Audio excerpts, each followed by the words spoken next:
Само фъшки! Без кучета. Тогава разбрах, че все пак се харесвам на някого. На всички мъже между 80 и 94 години. Да, на всички старци от квартала им течаха лигите по мен.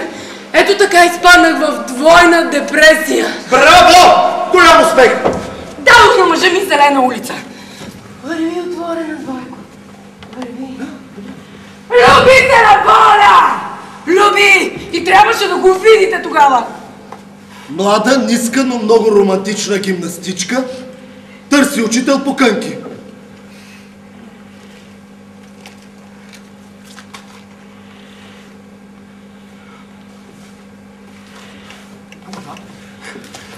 Ето това е! Ефектът от отворената двойка! Аз вече нямам чувство за вина! Свободен съм! Ти не можеш да караш кънки!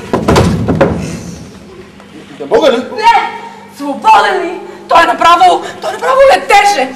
Аз изпаднах в двойна депресия, а той тънеше в горни приключения и от всичкото отгоре ми разказваше! Извинявай! Ти беше тази, която постоянно ме подканяше с разказвай! И аз какво да правя? Разказвах. Да, аз съм мазохистка. Една от връзките му с едно момиче ми каже речи трайна, почти сериозна. Кое? Онова, което от своя страна имаше връзка с един мъж, който пък имаше връзка с една жена, коя? която имаше връзка с един друг мъж, въобще велика от отворени двойки. Та това мило момиченце, каква лакомница беше, само сладоледи ядеше. Дори през зимата тя ходеше на училище, а той помагаше с уроците. Тихо там! Аз действително не бях учител. Това беше нещо като игра. Да, игра. Играеха си на криеница под юргана. Бау! Ето ме! И на мяу! Ето те!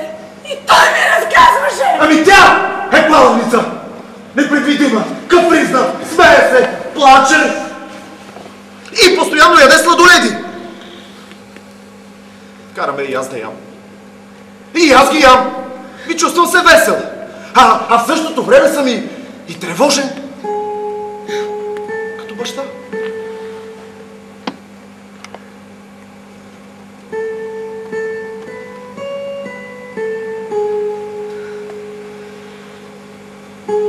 Баща.